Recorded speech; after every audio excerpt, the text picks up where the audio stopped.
E whaatalofa ma o wholofa atu I lau. Sila mai mo mai foi I le whaawawina le nei po le sosoina le nei o le sona o le wha moe moe. O le sona luna ono le nei. Ua tātou tau nuu mai iai. Whawhelo I atu mo I lātou o paanga masani. A le tātou polkalame le nei o le sona o le wha moe moe. Mese foi nisi ua o se temi mua mua lea. Whaatoa o tau sila mai mo mai ai. I le whaawawina o le nei polkalame whaasolo I vai aso taitasi whaatalo whafoi. Ia tātou whaiaonga whaapitoa o le tātou suenga whaaletus pa ia o le nei taiao. Sunga I le toina ia Samana soifua manuia. Pe foi le sunga I le whaiwheau ia Justin ua whailoai ma whaatasi I le nei taiao. Ai tātou te lei anga I atu le suesueno le fionga pa ia le tua I le so. E valaulia e puno mailo wau. Ala utaina I tātou I se te talo. Le tua ua mātou vala au I lau fio mo lau whaunga mana I o mātou tangata I ala tuailo finangalo nei foi tai au. Talo le tua au mai upu I o mātou ngutu le ngangana Ia ato ai le tua ma le finangalo lofo la ua fio. E tafe atu le tua I o mātou wo o ainga o mai moa ma sila mai mo mai. Talo le tua mo le whaunga mana lau fio ne yaso ono o Yesu. Amene. O le sona lona ono le nei ua tau nuu mai iaia o tato o iai lava I le vaenga lau tele le nei o le malolonga I a keriso. I le vaiaso ua mavae sa o tato whaasoa matala no ai mavaai I le autu o mai I a teau. O mai I a teau. Ai o le suenga o le vaiaso le nei o lo ua tato vaile le sona lona ono le nei. O lo ua wha autuina le autu e whape nei maua le mapusanga I totono le fusi o le ainga. Maua le mapusanga I totono le fusi o le ainga. O lona winga tau mai foi I le autu le nei. E iai foi me tutupu totono o le ainga. E mo mi ai le file mua ala mai I a Yesu. Ai o inei o lo ua taulai po o le matua leo lo ua taula I ai le feau o le vaiaso le nei. E maua le lua le peteru na mata au petolu. So ma fitu ma le sefulu ma le valu. O leo lea o whaitau inatu. O na tu atu leo o le avanoi lau sunga le to ina Samana e te toi tatala whaalau tele ele mai moanga le nei. Mo I tātou ma le au whaafonga I le so. Leo leo whaitau ina mai le tusi lua le peteru no na mata upe tolu. Su fitu ma le whai upe sefulu ma le valu. E whape nei le whaitau ina. O le nei le au pele. I o tau whaitete I a te o tau. Ua mua I loa e o tau. Ne itai e seina o tau I le se o e wha le tau pulea. Tau te pa uai I le mea sa o tau tūma wai. Whai upa suma le valu. A ia tutupu o tau I le alofa tū noa ma le poto.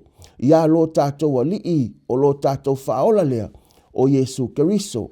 Ia te ia le vi inga I ona ponei. Ma ia o I le aso whavavau. Amene.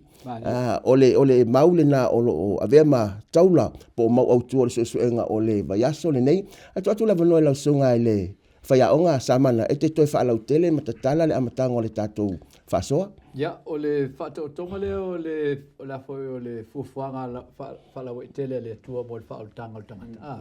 Leo tātou tauru mai iwa, leo uman tātou susu e mai le amatanga o le kuata.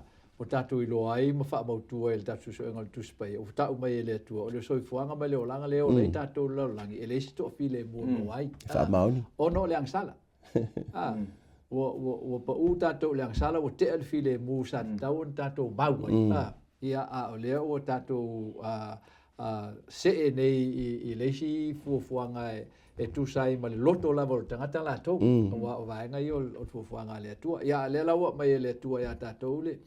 Il vai asol nei le afo le whaapoponga mo tātou ni e tātou loto to sa ili ma tātou to e maua. Le file mula le tātou te sa ili le whaupo le file mu ya ke viso.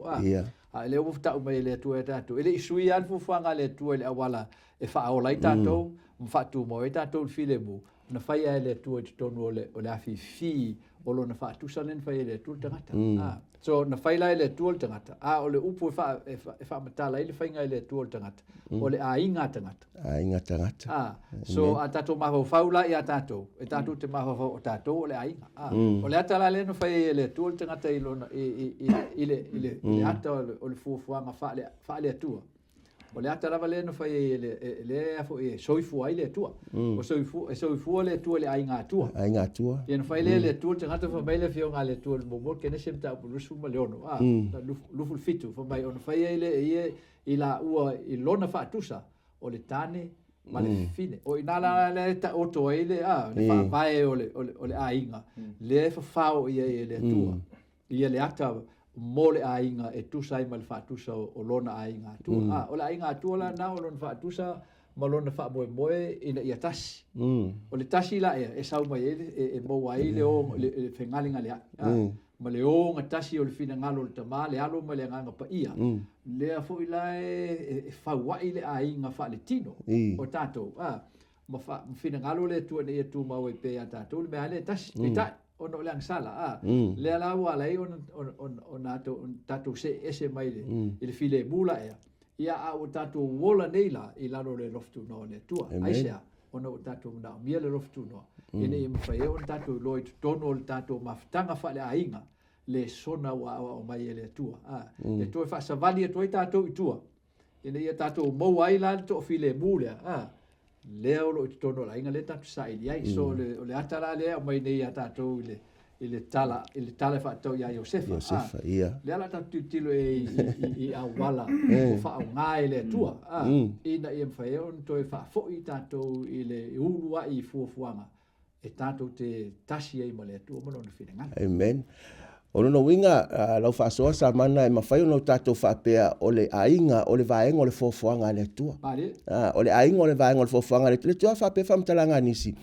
o le ainga o le fa vai o societe o nuu o la fanga o eka wa a fa le tonu lalo ile ainga ia ona ave lo le mame ele tu mai ta ua la le fa so le e tala ile tato suenga ile nei fo i a taiau o sunga le fa au fenga Justin wa le wa umona fa so mai ele so tonia sama no le atato va vai ile aingo Josefa o le la e pe o le wa tato va vai o le mele tato te tuli pe fa ile aingo Josefa pe o se ainga na matua ato ia pe foi ni luinga sai to no le ainga le e pe foi on sa tala fa la tele mai e la sunga ile fengainga ia le vaenga le o le tato suenga ta ua i o le aso le au tato o mai ai le ua o fa perta ni de fa auto o le dysfunction home po le ainga e o le mo fa una ngalu lu e fa tas po le ainga pena fa iloa mai le forsanga sunga to ina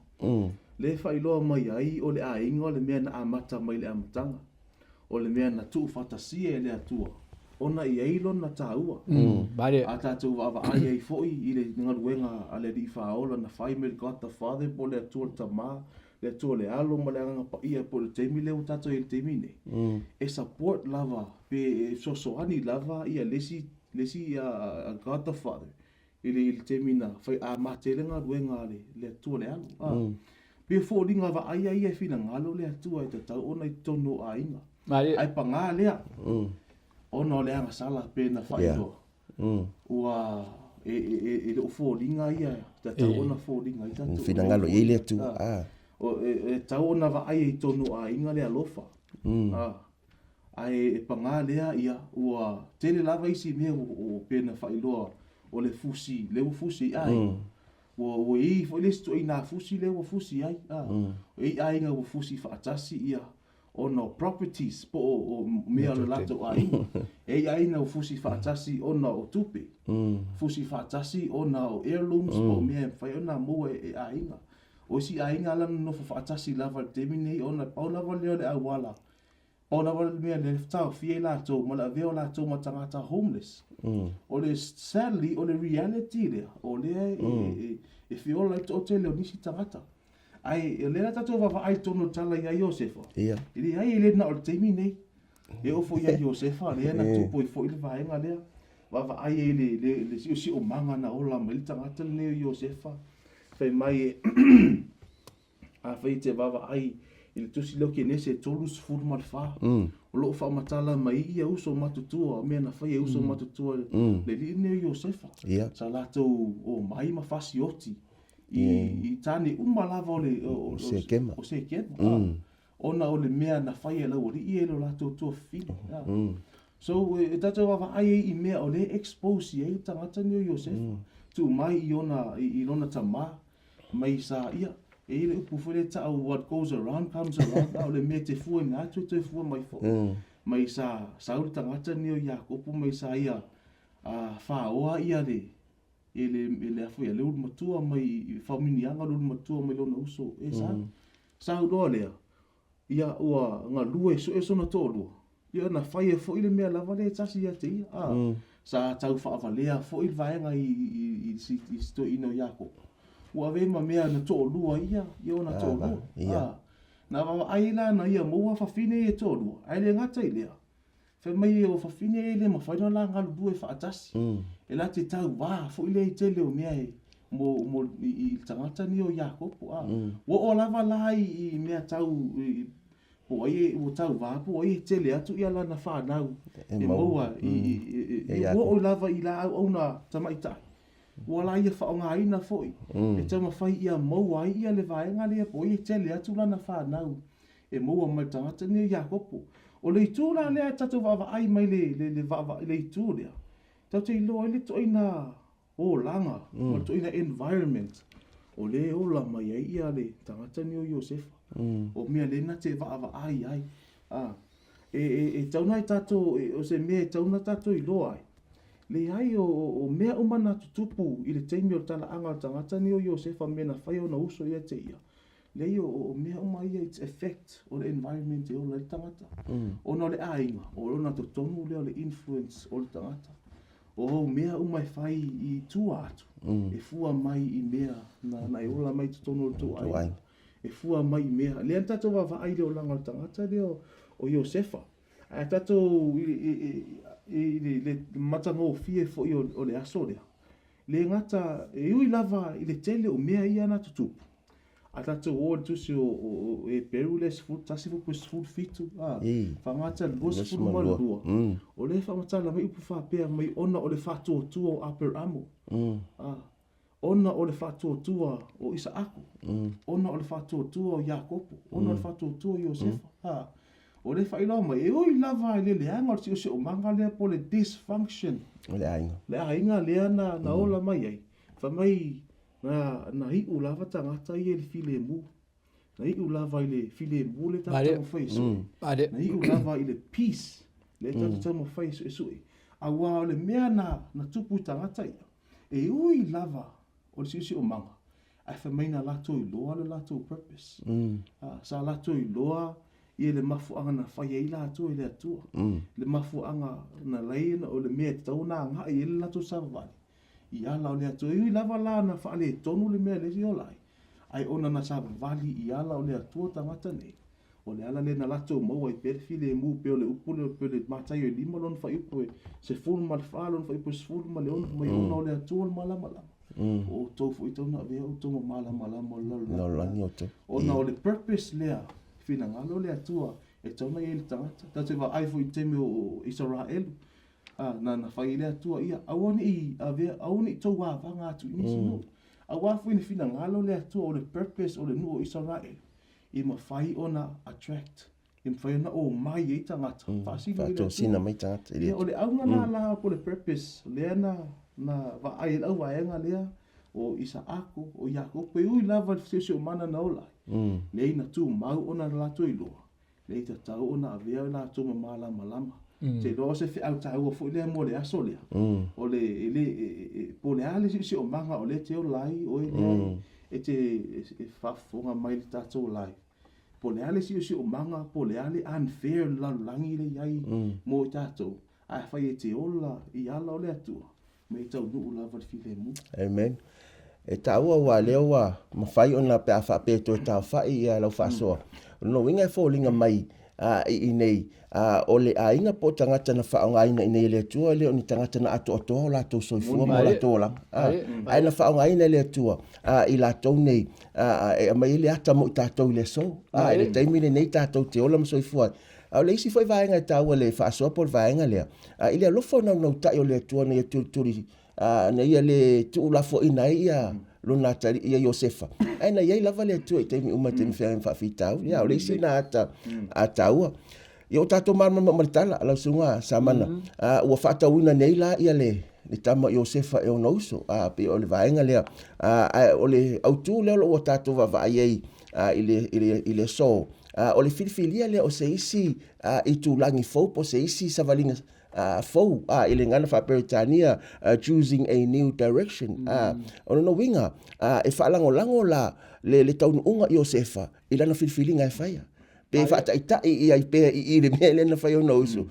Pe i le ase isi ona mafofau e mfai ona a fasoi lau sunga sa mana se e te tala fa lau tele le mai moanga lea. Ya ole unga lea ole fisili la e a fo e mo le unga lea wa le unga lea wa mai au tu la so lea. Ole filifilia o ala ole ala fou. So ele te e lo filifili le ala fou. Se vanga na aina e ui mai se ala. E a fo e mfain fa sino ese ole ala tuai. So ole ala fou la le filifili e mafua mai ono me ui el tangata. So e tu la e mail fisili le. Ai sa ala ina fa tanga ele tua me ia. E tu tupu awa ol feival na ol fufuanga ol fa tanga le tatu te sa idi ilia ma fa malu mai ai le su engo le fionga le tu mal fufuanga ol fa tanga ol fisili wa le sile fisili matu ya fisili el telo tanga ai sia u fa tanga ele tu la sala sa oli ai sia fa tanga ele tu pupu nga ma fa ingata ma ti nga e fa e tu tupu yo tatu ola ol tali ona langa e tau loa ele tu le fo ele filifilinga o loto fo te ifo o fa vael na o le fuafuanga le tu na ina fai ele tu me uma le amatanga ina ia fa vael malo le tu e ta o le malo la mi tonu ile lofa o le tu so le lofa la o le tu e pe ta uma le tu spai ele fai do long tangata e na tele fai se fuafuanga fa pito ai seisi e fuafuanga ile tu la bala to ia so le o fofanga na le na ta wol ta tu su enga e fa tau le wala la le fa nga le tu tono le ainga o le ainga fo la le ta noi o la ainga tangata so e tu sa uma ta to i le avano e ta to te fili ai i le ala fo ia po le ala le na fa o bel sa nga ai fo ia justin o la ala o le tua ia o ala o le tua le ta to amata bai o ta to ese bai ai ona tatou la vea i rola ia ala ia o le fa'asese ma le fa o le ti apolo le ale tatou tingaina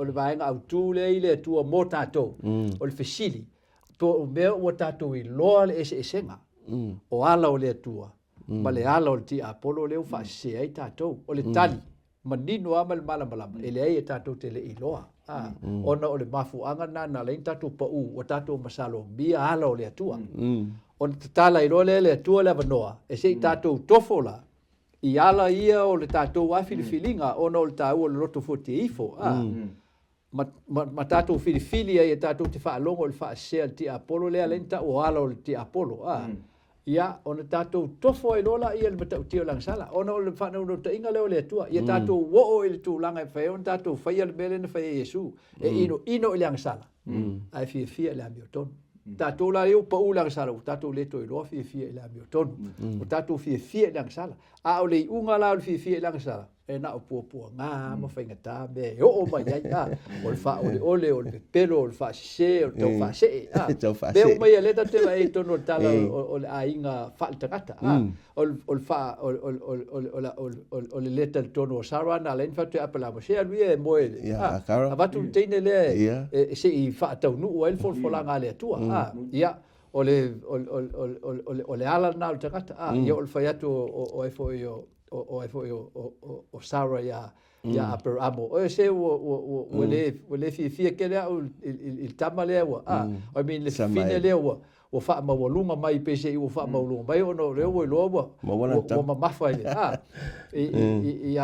il tama so me uma ya e ta uma ai le pa uma wala lo o le tangata ono o le sala ai fa tanga ile tua ai se ona langa o la o le tua tato ile matau tia o le ala se tatou te filifili e ui ai ai uin se tatou ala ala mau fatasi le tu mtato ai se ina ia tato lo tu le loftu no le tu le loftu no la na le tu le na lai na mo fai e Josefa na fili le ala o le tu ina o le pupu nga o le fatau ina tu ma fai malanga mo o ifolo no loto le matau mal fefe po la selu mana ila o ye ale ai titi wale ave ya Josefa ola e tala bo salu po le sfuru fasu le mo su wono su fitu tau sango o tamale ave ai ia ave o nga tau sanga nga i se me fa pena ia o mai le mata o le atal na o tato lo mu alo tato i lo fina ngalo le tua ai on ave tato e o tato filfilinga nga sala no tu ina nau e tato te la ngonga le maniti o kako o tato tino pe tato tau wo se me tato te le o masani ai ia on tato fefele ai pe tai e avea lo tato fa le tonu la e mo tato te na e tato te mana tu ai ala o le tua awa o Josefa ile va pe na ola mai Josefa ile ia o ina ia ala o le tua na wa o mai ai Josefa o le titi tala ele te foi loto tele Josefa e fa matala na miti ia ala no tele Josefa fa tala no miti la raita tonu Josefa e pe fo en fa matala ele tua ilona tama ia iona luma na i mal te inga le tua ala i meu miti ia le foi la na fa o Josefa so ele fa pe ele i loe Josefa le tua ai ele i loe Josefa le ia winga matauti o la sala ia no bo tu lo la il tu langa la e ma fa longo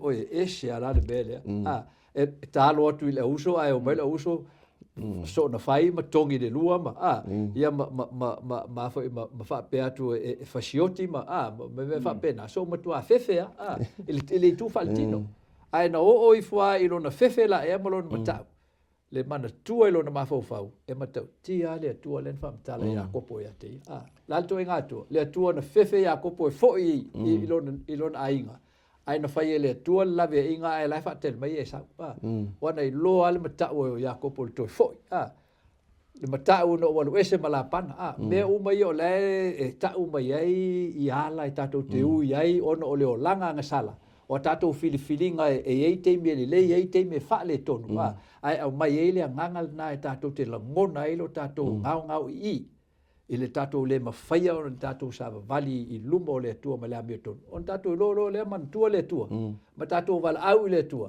ma tato fili ai ola e sa ili le tua le la fa bela fionga le tua e sa ili le tua mo loto ato e te mau le tua ai sa la ola fa tali mai le tua e te luatu e te ia la so se temi tato te val au i le tua e le fuli tua le tua le tato pe on tato val au te foi la o fiola ai vala au te le fiola ala te vala au vole pe te vala au tofo pe te tau vala au vole fai ele tali mai le tua ai vala au le tua i lo fiola na tali mai lo le tua ya tato ma tato lo fili le alo yo fa tai mo le fa so wa le e fa so mai iva inga ia mai mo ale ave lo ma fau ile so mal si o mangole so e ni se temi e fai ai tato le alo fanga le nei a pe o ina le tonu unga o se tamaititi se tulo fa pe le langa tupunga mai tono le ainga na le mafai no fa atasi matua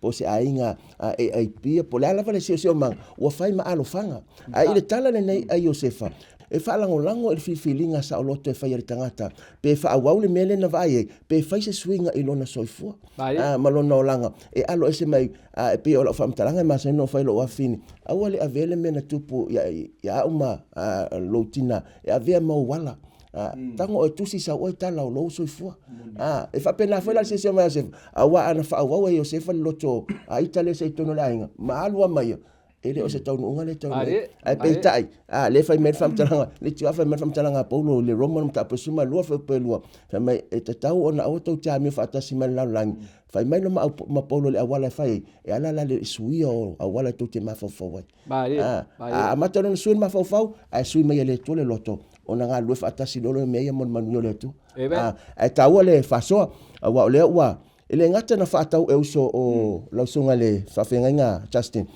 ele ngata na fa tau e uso ale fo to fa tau fo e ato in fa tau ia e Josefa ia Potifara ina o tau no i ai kupito ma o le autu le o tatou taunu mai o le maua se mea tāua ma o ngā mō o e lava lo nunga lo tala noa i se mea tāua na o ina i Iosefa i le teimi lea ai ngā fo i mo i tātou i le so autu lava noa lo sunga le whawhenga inga toe tatala mai whaalau tele le mai moanga le nei moni le e le teimi pu le teimi lea na whea e lau vaenga lea i Iosefa o le autu o le aso lea o le self-worth po le tāua o lo va ai lava oi ati oi o le ale tāua oi what can I do a me ma whaina o whaia o le vaenga la i Iosefa lava i ate ia a tatou va ai le kene se duas fu mai volo no fai fulu ma le valu o le wha matala mai ai i le va o le nofo ai o Iakopo ma le tina lea o Iosefa po o Rasela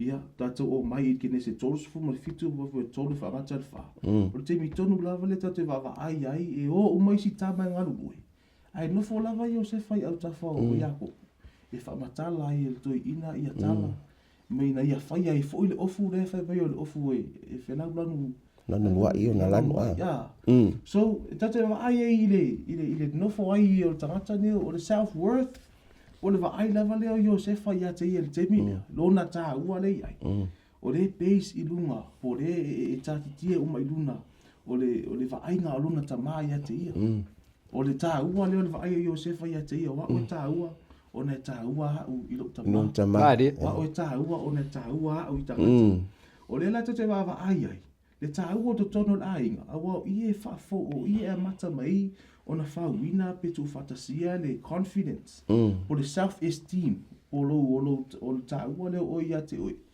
i tono le whanau o i e a mata i tono aina e whau mai i le vaenga lea a le whailo mai tatou le sona i le aso lea i le whaataua te le sona le mea lea o le fua o lo tāua i lo va ai te oi i le va ai ngā tangata mai i le tatau na fua i tangata i le tāua oi a wā o le tatou va ai i le temi le na ave i Iosefa whamatala i le patriots and the prophets o le tustu singa te mai tai o le na waita whamatala mai ei aso mua ma le aso lona lua e le i whaino fiu a mata na malu e lua le tangata ni o Iosefa o mafau le ti ngā o mea na whai o na uso ia te ia o kawa ai atu o ti ngā lo na loto po whawhia mai lo na tamā o a ia na mea o lo tau sami o be o mea ia na amata na o atau amata na whaasolo le mafau tangata ni o Iosefa awa e fua i le tala po le kenese le tolu fu mal fitu pe lu fu mal fitu lu valu lu iva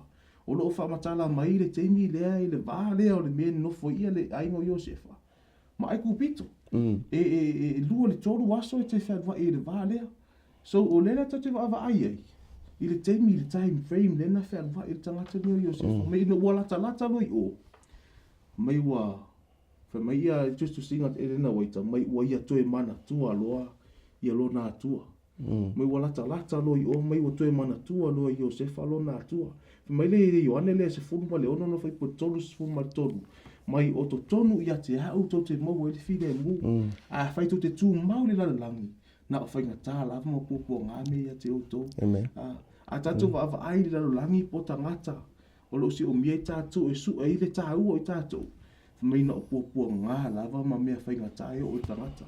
A tatu wawa ai i le atua. Te paane i le atua i mau ai le tatu wawa ai i le au self-worth. O le tā ua tangata. Fe mai e te maua le file mu le whamatala mai li ane le sifuma tolu. Lona whai upo tolu sifuma tolu. Tau nu umaro le maule na e whaonga ina. Tā ua i o le maule i le aso le roma le sifuma lua whai upo e lua.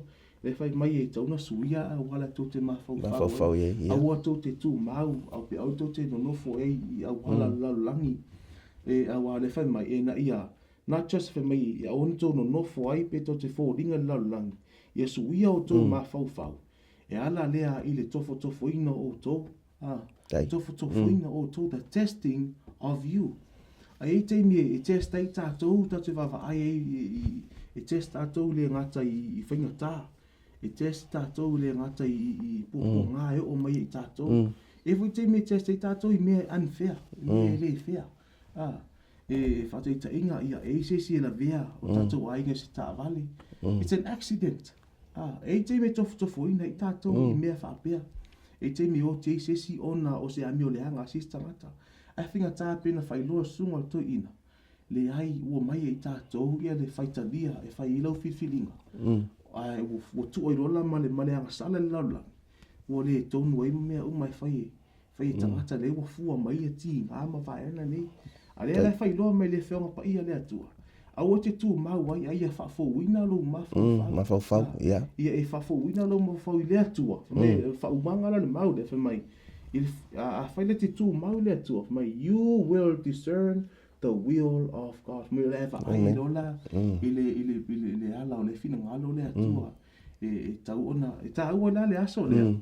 Le self-worth ala ona tupu ia le tahaua po le self-worth le whaai o tangata lea o Iosefa i te ia lava. Ona sa tu mau Iosefa i le atua. E taua ia le mai moanga le nei awa o le mea le tau ona manuan mai tātou. E le whaalango lango lo tātou tāua e le vaai mai eisi. Ai whaalango lango lo tātou tāua le whesile whapea o le ase vaai mai le atua ia te au. O ina lai whaalango lango iai. Le tāua o tātou. E le whaalango lango i le whaapunga wao nisi. E alo lofa moni. O isi ngā o ngā kongi mai a fo le kau inga. E kau inga whaamanga iai le mea. E le o lofa moni. O nei e tali e le whesili lea. E tāua. Aua e te whaalangolango i tala tangata whamete o e whaalangolango ma le whesili o le ase fina ngalo po le ase sila mai le atua ia te aumolo o tangata. E ta ua ia mai moanga lea wa le ua tātou iloa nei. O le ua taunu o se tala e ufufongi a wa e sele amatanga ai na fuli le atua le taunu unga.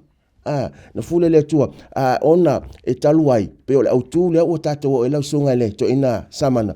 O le autule o tātou e, o le whaia le o le mafutanga e whaalangolango e le awala le atua. Pe o le whaamtalanga, doing relationships God's way. E whaalango, e po le ala le kelo isi mo awala. E le tāwana o le awala sili, o le awala le atua. Wa tele isi mo awala. Whaasua mai lau sunga le, to ina samana matatala whaalau tele le mai muanga le nei. O le awala la le atua. Le tātou te talnoai. Le au tu e tato le sona o kuata atoa ma le sona te tasi o vai aso. O le ala i a kiriso Yesu. O le ala le awala i a kiriso Yesu. A tato fesili la le fesili la ea. Le tato vai lea nga i le tāu o le tangata. E lan mea len tāu o le tangata. E tato te loa le tāu o le tangata lana na saule atu o le tim tangata i a Yesu. E maliu mo oe. O le fua pito e mawalunga ngā tai fua e tātou te iloa, i le fua i le tāua o le tangata. O le tangata e nā te le iloa lo na tāua, e tangi vale. E whaitio, e matanganga e hila ngō fie. Aisea, langa fo o lona manatu e le te taunu tupu mea ia te ia. Ai o le sona leo tatou maua mai i le tusipa ia o le sona maua lunga leo o ngā le atua mo tatou. A tatou whiriwhiri, matua whiriwhiri ngā atamu ewa le na whai ele i whiriwhiri, ele i whai eni whiriwhiri ngā atamu ewa i se tūlanga whaatama i titi. Ne ai. Na whai ele atua atamu ewa tū mai atamu o matua ato toa al matua atamu. Whapena fo eva. So e whai le whiriwhiringa a tamma eva e whaalongo i le whaasea ti Apollo len pa uel te ngata nyanga sala. O matua ato toa, longa winga, e le i whai a whaatama i titi le whiriwhiringa. Longa winga, e te le talia fo i a fua o lau whiriwhiringa whaatama i titi, e te le matanganga. E te le tangi ai, ai tea. Ai e te salamoma e langona, ia o i fo i lo loto. Le matau tia o le tāua, o le saolotonga leo, a watu le atu i o e te whiriwhiri ai. I lou lava loto, i le mea te whaia. A o voi lana e whiriwhiri ai. Ai fua mai ona fua. E te talia ato toa na fua. E peo te foi le e fia e aloe. E o ngāma. Ma whai le fianga o leo langa, ma alfa asola ato leo langa ele ke sisi. So na whai iste ngata ai a loka lo pui pui. Ia watangi. O to e vili mai wha mo se sau se peo latu. Ia a o le nofo le tono pui pui mfata tali te vi. E i o elfa msinonga ma ilo ai, ma ilo po le mea. E sa o matonu le tūlanga o sei ti ai, pele ai. Whapena foi la tātou. I leo langa anga sala leo tātou iai. O wa tātou te tangi vale. Ia tātou ta lia a wala le atua. Ua mai le atua e whaari mea tātou le tā ua tero tātou. Langa anga sa wale atua e maliu mo tātou. E le isi fua e maua lunga atu lo fua la ea. A o foi lan tātou fua le tātou vana nofo maisi. Ia fua le fua la ea. E te fua le fua na. e te mani e te talia inga le anga mai o tangata e te le la le fa mai le maule le Mateo lima fa upa fama fa le e fa so la lo fa mai ai o te fai atu ia te otou ia otou a lo fatu ia ita mai ia te otou ia otou fa manu ia atu ia fe tu mai ia te otou ia otou wanga le atu ia ino mai ia te otou ia otou te talo fo i mo e o tua ai fua mai ma fa sa wa mai ia te otou tate fai na to nga me nga le anga lo matua ia te oe e te lo te talo e fa ma lo matua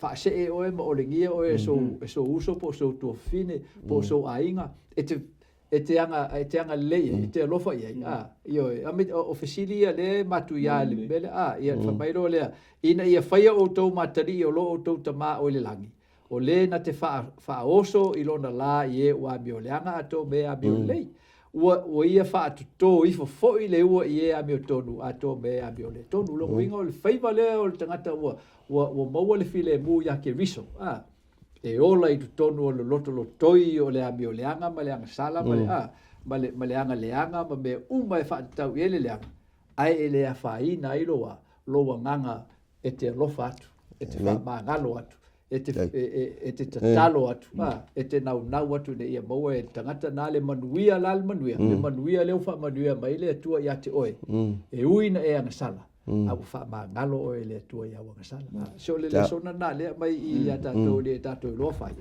le foi lana fai e Josefa e tinana na tamu fai atu le ava Potifala e foi fa to sina mai Josefa ai mai Josefa fa pe feo no faia le na be te anga sala ia il tangata ato male tua so ia tato mo le anga na ia tato i lo tato wola i tapula ale tua e le ona ia tau le ai tato ai ina ia fa mau di ai le o le tua le lofa mai ia tato ma tato i lo ai nga lue moisi tangata ola moisi o te ola o mo na o ia langa o le tua e ola mo tatou ina ia mau e tatou le whautanga. Whaftai mo le whasoa o le ua mai tau atu a se elo tatou taimi ua o vare titi a tatou mo le taimi whatulanga ina.